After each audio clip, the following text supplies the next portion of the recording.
Well, here we are on Friday, October 22nd. I think this rally, this bubble that never ends, is getting very, very long. And, for subscribers, we were watching this wedge for the last year, which often is a topping pattern, a channel or a wedge. And we broke down out of that, and that could have been it. But if that's a top of this magnitude, you would expect a pretty sharp crash to follow, and that has not happened.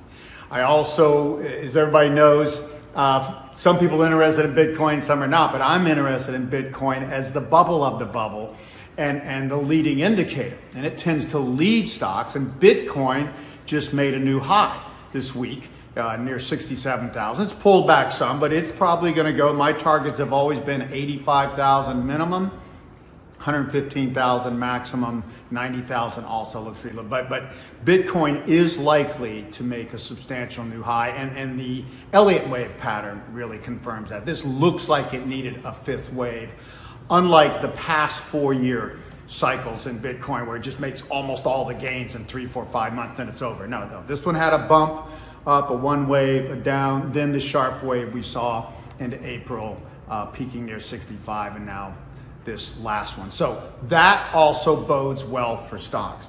If Bitcoin's going to run, stocks are likely to make another new high. S&P actually made a slight new high yesterday. NASDAQ hasn't. Russell 2000 has been lagging. So it's really the S&P that made that new high. But I expect stocks to make new highs. And the difference here, since we're so late in the cycle, stocks may not run that much. And the critical chart I continue to look at for subscribers know this, not normally, but the Russell 2000, the small caps, because you expect it not to make new highs towards the end of a rally, a major top, when the large caps are, and that is still the case. The high was still back in, I think, March 10th or something at 2360-ish. And it's close to that, but it hasn't made that. And it may make a slight new high, but it should lag. And it has clearer targets. So breaking 2360 on the Russell 2000, now that the S&P's made a slight new high, is the most bullish thing that could happen to say stocks could go a good bit higher. Maybe like in the realm of 6-10% or something like that. So I'm going to be watching that over the next couple of weeks. This is definitely a time for subscribers to be looking for updates, and it's definitely a time to be looking to be getting out of risk assets. I mean, again, you got real estate you've been thinking about selling, or you've had on the market.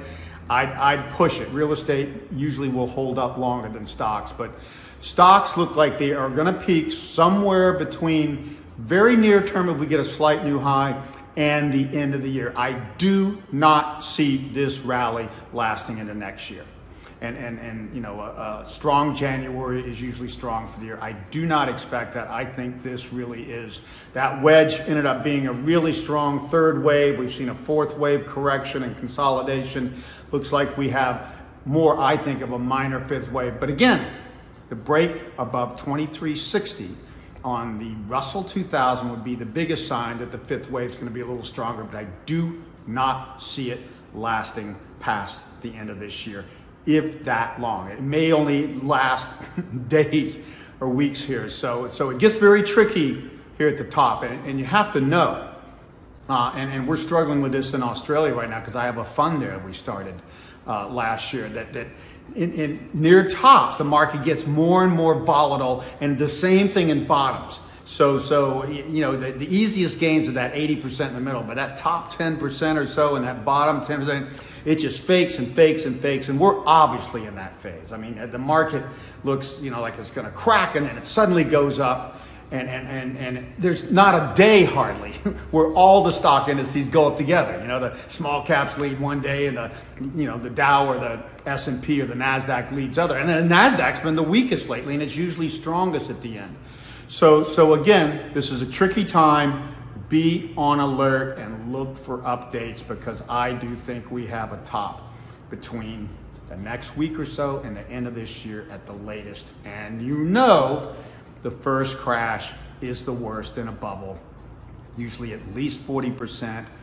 as high as 53, 55%, and I'm looking at the high end of that range this time by my megaphone pattern, which people have seen in the newsletter a number of times, which projects the first crash in the S&P. I mean, remember this number, should go down to 2,000 to 2,100, at least 2,192, and that was just the 2009 low. So this crash will be 50%, over 50%, 53 to 56%, just to get us back to the last major lows before this wacko stimulus program, which has been the first one to be not in a fundamentally strong period, okay? And you gotta remember, my cycles, demographics clicked out after 2007, and the most important innovation technology cycle clicked out late 2019, early 2020. So 2020 to 22 for stocks is the most difficult period, and into 2023 for the economy. I now think, since they pushed this so long with strong stimulus, that the stock market probably is not gonna peak, bottom, until mid to late 2023, and then the economy will be on a 6 to 8 month lag from that. So again, stay tuned.